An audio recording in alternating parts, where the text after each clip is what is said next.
Welcome to the Salt Stands Alone podcast. My name is Hank. I'm here alone. I stand by myself. So this episode's a little late because I didn't really feel like I had shit to talk about, and then I saw that there was going to be a Commander announcement today. So I just thought, maybe it'll be something interesting. There kind of isn't. It wasn't a very... the news is there's no news. Like, they unbanned Biorhythm, but who cares? I feel like Biorhythm is a card that got talked about more because it didn't need to be banned, but was banned, rather than, like, a card people are like, yeah, I should play Biorhythm, or whatever. Like, you can do weird things with it, I guess, but... I don't know.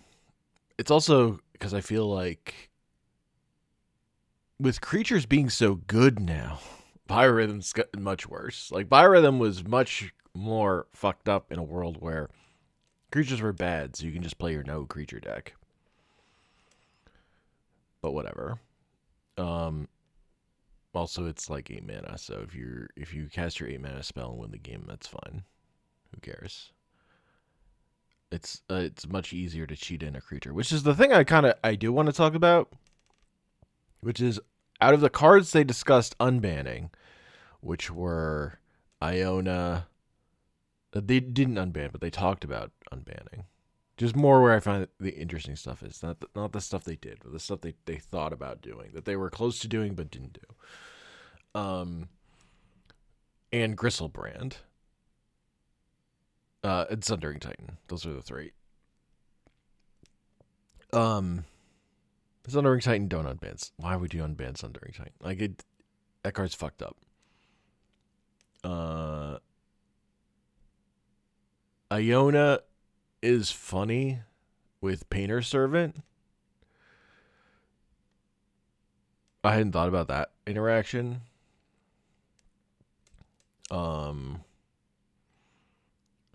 But the one I'm like more thinking about is Gristlebrand. Because that card is fun to play. And like that's a card if it was unbanned, I would maybe want to brew with it. I don't know. Commander is in such a weird spot for me with my interest in it because I like building decks for one-on-one where I just want to make the opponent fucking hate themselves and hate their life and just give up, like want to like quit life. That's fun for me in one-on-one, and I don't want to bring that energy to a Commander game. That's not fun though. So my like deck building sensibilities are pretty antithetical to the kind of Commander games I actually want to play, I think. Like with Commander, I try to think about what is it's like being a Dungeon Master DM. You're trying to create threats that are fun for your opponents to try and overcome. And that's really more of the approach I try to think about when building it. Like, I'm still going to do weird fiddly things that I want to do. Like, I just want to take game actions in a way that's, like, kind of antithetical to that, I think. And honestly, if I were building an EDH deck down, maybe I wouldn't even do that. But like the decks I have, like my main Simic deck that I like is kind of like that. And Gristlebrand's an interesting card because Atraxa exists, and so both those cards are legal in Gladiator, and I play with them a lot. Or I play with them in Reanimator. They both get in. But Atraxa is definitely the better card in that format because you only have 20 life for So when you only have 20 life, Atraxa is for sure just better than Gristlebrand because you just get the. It's just an ETB trigger. You just draw the cards. You don't have to pay any life. You have it's a stronger creature. It has vigilance, and still has the lifelink and flying. And then you can do things that abuse ETB triggers to get more value out of it or whatever. Whereas Gristlebrand, you're never going to gain the life the turn it resolves.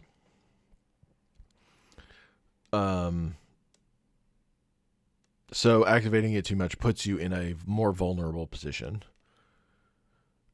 Or you could be behind enough that you can't actually do anything with your Gristlebrand. Now with 40 life, the chances of you being able to do something with Gristlebrand is much more. Gristlebrand is definitely a card where it's not that scary. I wonder how scary it is as a commander. You do get like rituals and things in mono black, but you can already do Keurig things. I don't know.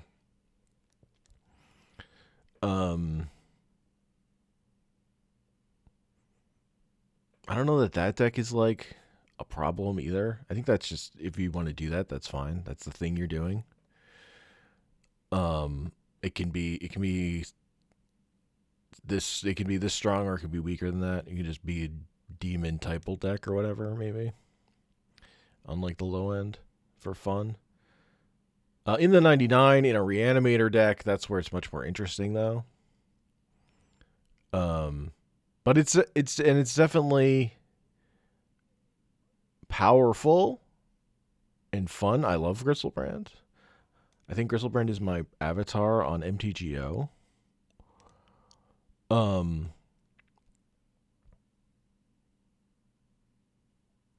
But it's weird to me because Necropotence is legal, and Necropotence is like, a little more fiddly.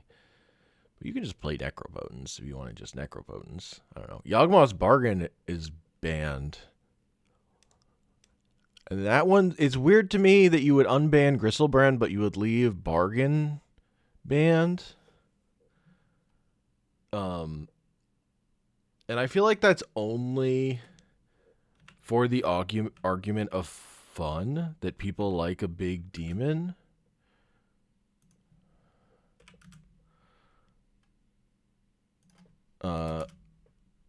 Because it's way easier to cheat Gristlebrand into play than it is to cheat Bargain into play. And Bargain at least has like a theoretical downside. So besides for the commander part of it, like, it makes more sense to me for Bargain to be legal. I think Bargain could just also be legal. I think you could just unban Bargain. I think that would be fun. Like, it's 6 mana. It's obviously good. You fucking play it in your Dark Ritual decks. But, like, you're only playing it in decks that would already be playing Necropotence. So, I don't know. That one seems like it would be fine to me. And it just would be weird to me to unban Gristlebrand and not Bargain, I guess, is where I'm at. Also, Yawgmoth's Bargain is Urza's Destiny card, so I'm predisposed to love it. That's my personal bias. Also, it's a card I played with a lot and have personal affection for. Probably played with it more than Gristlebrand, because it was in my like classic no creature, I'm gonna beat you even when you take infinite turns deck. Like, I played it with Gerard's Wisdom, so you draw cards and you gain life. Now you can play it with Shieldred, the Apocalypse, to do that. I don't know, the One Wing is fucking legal. Like, come on. What are we doing? Just like, what are we doing with a ban list at all? except for the point of banning cards that completely ruin EDH.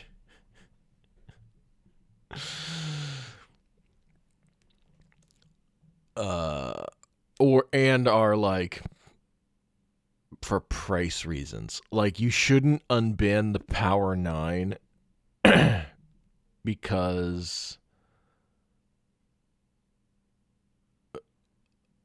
you shouldn't unban the Power 9. Anything that's like over $1,000, don't unban it. Like, just like, stop. I don't think those cards should be that much money. I think they should be reprinted.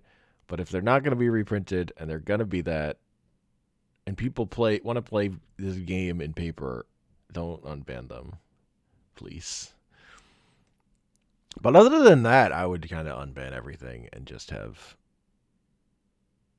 more stratification. And then if something needs to be banned for like tournament reasons, or homogeneity reasons in CEDH, then that's what I would do. But I don't know. It's definitely a thing of Commander being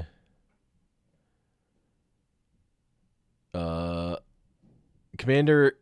They're not gonna approach Commander like, how can we shape this to be the best thing it is? It's way more of, this thing became incredibly popular and it caught on, and we don't want to rock the boat. Is more the approach. Like, the nightmare scenario of the last big banning that brought out the worst in the community and showed the community for being fucking monsters. That's why they're going. They're not gonna fucking do anything. They're not gonna make big moves because people are terrible, and it honestly makes me want to engage with the format less, for various reasons. I want 60 card. I want non-commander multiplayer. That's what I want. I don't know that it needs to be 60 card. I kind of still like singleton. I feel like there should be enough cards in Magic that you can make a fun, maybe like 60. What would you do? Like, what would my dream format for multiplayer be? You can only have one of mythics. You can have 2 of rares, 3 of uncommons, and 4 of commons. Bam. 60 card multiplayer, 20 life.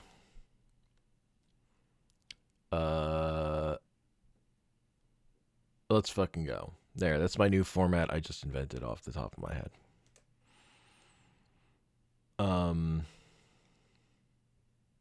There's some rares I would like to have 4 of, though. I don't know.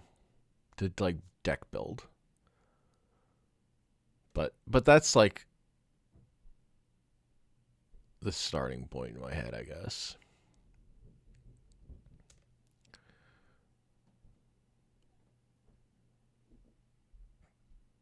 Like, you get to pick one card. Maybe you could do a format where you get to pick one card, and that gets to be a 4 of. You can pick one card,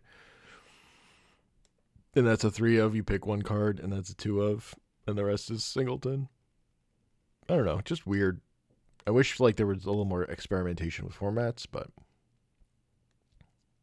for multiplayer stuff, because the interest in multiplayer Magic is clearly so fucking big.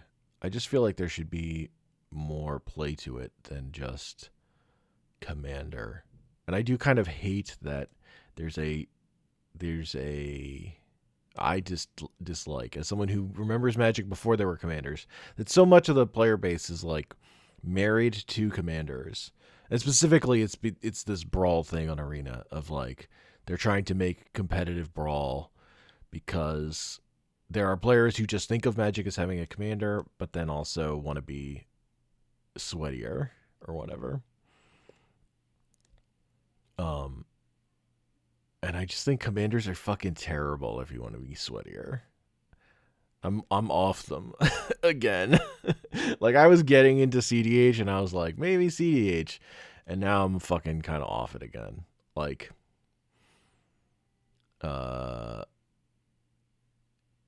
there's like a way of approaching it that I think is cool. But I'm increasingly feeling like that's not the way anyone else approaches it or thinks about the format. The like we all agree to try and play the most optimal thing and try to make sure the game like happens in the right way, and we're kind of all talk about what's happening in the game and what our decisions making. It's not, our approach is not trying to win, it's trying to do the correct, it's not about winning, it's about doing the correct most powerful thing or whatever. But really it just feels like it's like bracket 4.5 and people are doing the thing they want to do but just doing it the most powerful way a lot of the time. And particularly it's because of content that I feel this way. Like if you're making CEDH content, you're not making CDH content. You're making like bracket 4.5 content, because if you're just building with new cards to show off new cards a lot of the time, or you're going for variety, there's no way that's CEDH.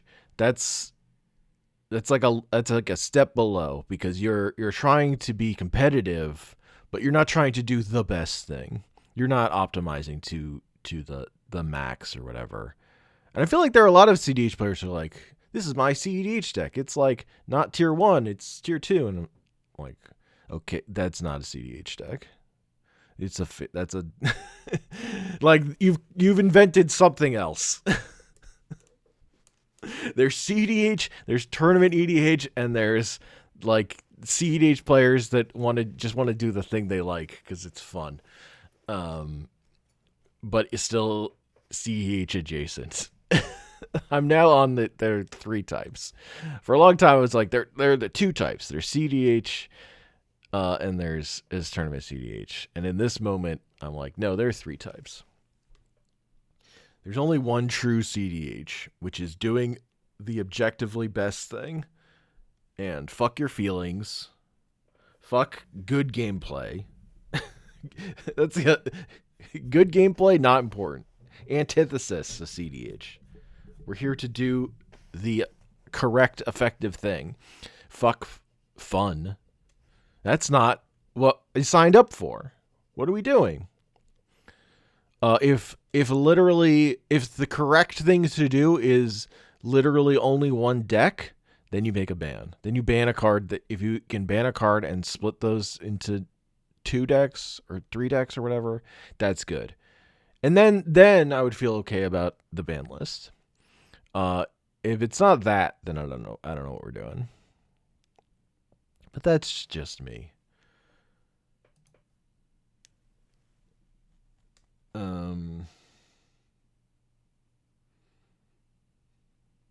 I should take another look at my garbage cube, because I think that's a good way to play Magic too. Is like multiplayer cube.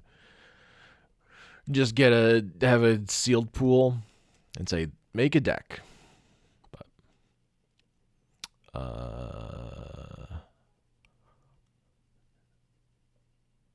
I need to do an audit on that thing. Sanity check myself on some cards and add new cards, because there are new sets that have come out that have some good stuff. Or, funny stuff. Other than that, I went to play Magic the Gathering in paper.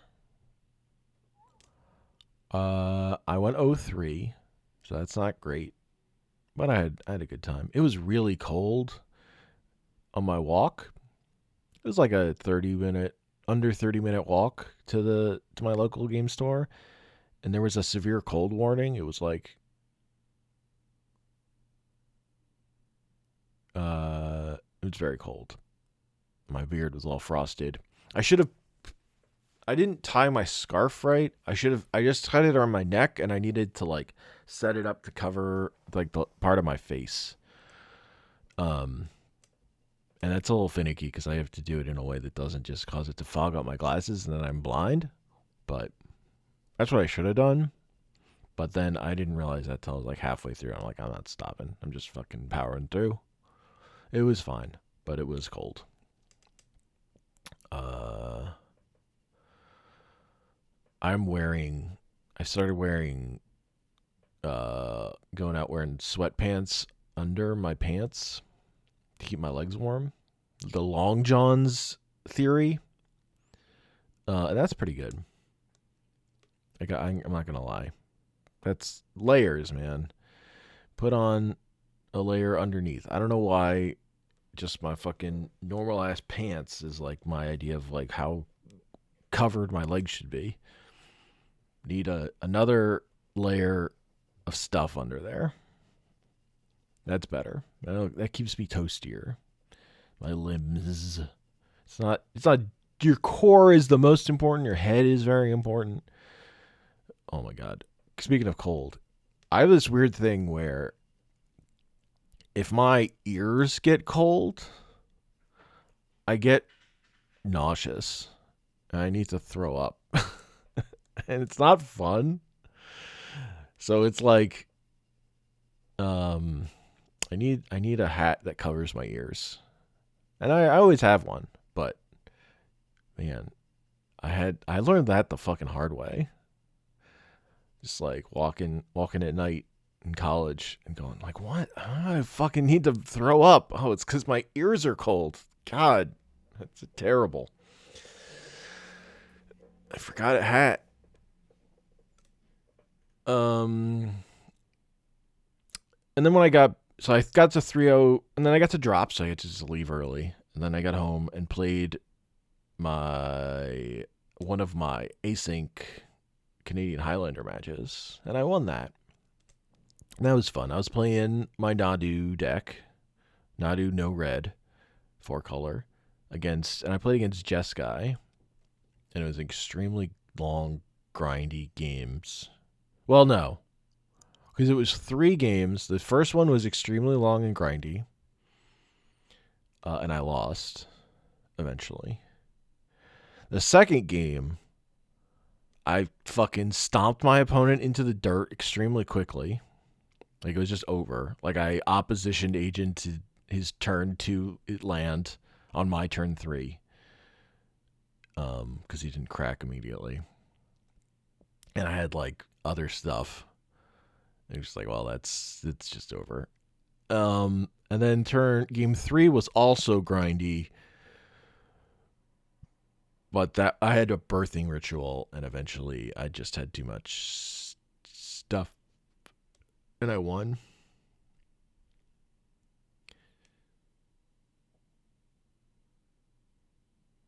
I think that's how it went. I want to say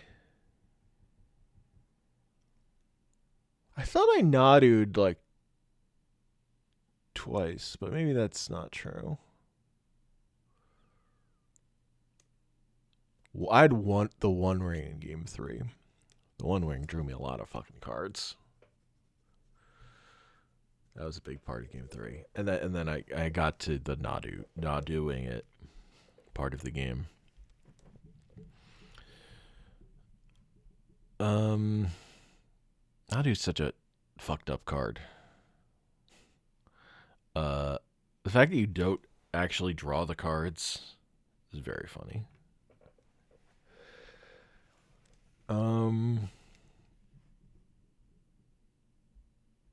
And Nadu is such a big thing for me right now in Gladiator, Canadian Highlander. It's weird to me to remember that, like, oh yeah, that's card's banned in Commander.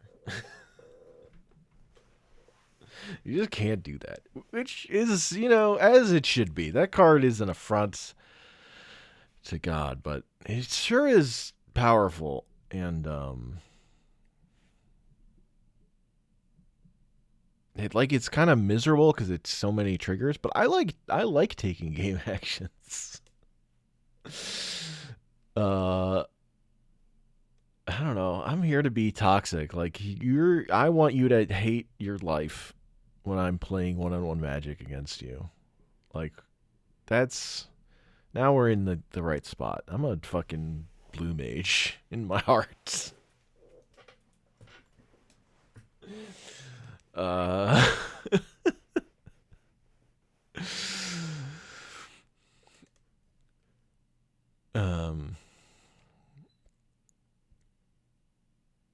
Yeah.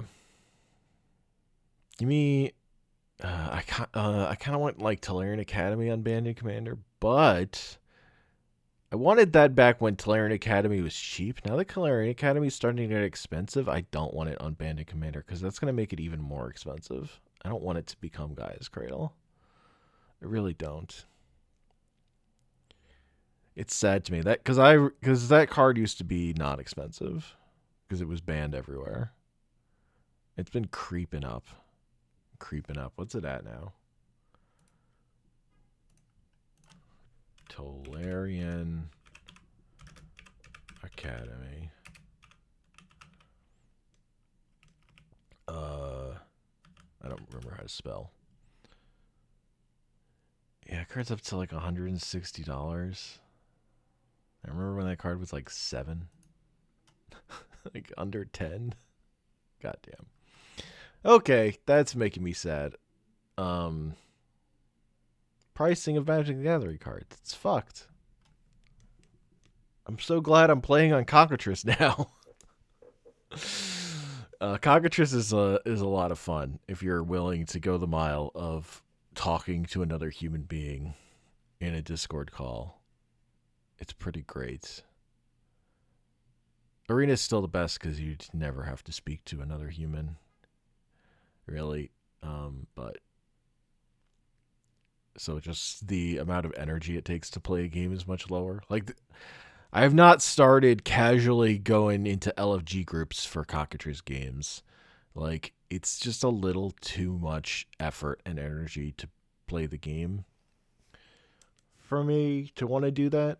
One of the nice things about the Arena LFG is really all you have to do is type LFG and say fight, and then you can type good GLHF in chat and then GG after the game, and then I'm good. I've done the requisite amount of human interaction to play this game of Magic the Gathering.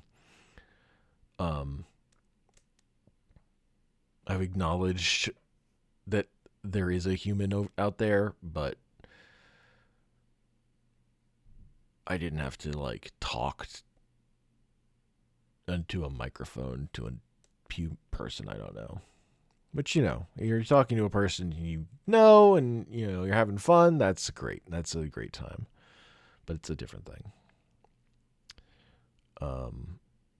Now that I've been in the Gladiator Discord all the time for over a year, I actually know most of the people that I play, a lot of the people that I would play against anyway. So at least vaguely, I've been in Discord calls just chatting with people in there now. So it's kind of a different thing. Also, the Canlander Discord, I'm pretty new to interacting with it all, so I don't know fucking anybody. But anyway, I think I've yapped enough. I'm definitely in a weird vortex of having most of the stuff I'm doing for media consumption. I want it to be going to prepping for this big recording session me and Ben are going to have when he's around soon, I think. But I'm also just not getting enough of that done either. So I'm just a failure at life currently. So I'm going to go do that. I said I was going to work on that video for Artisan Gladiator. I haven't done that.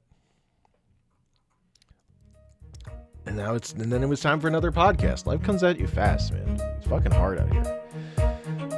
Good luck.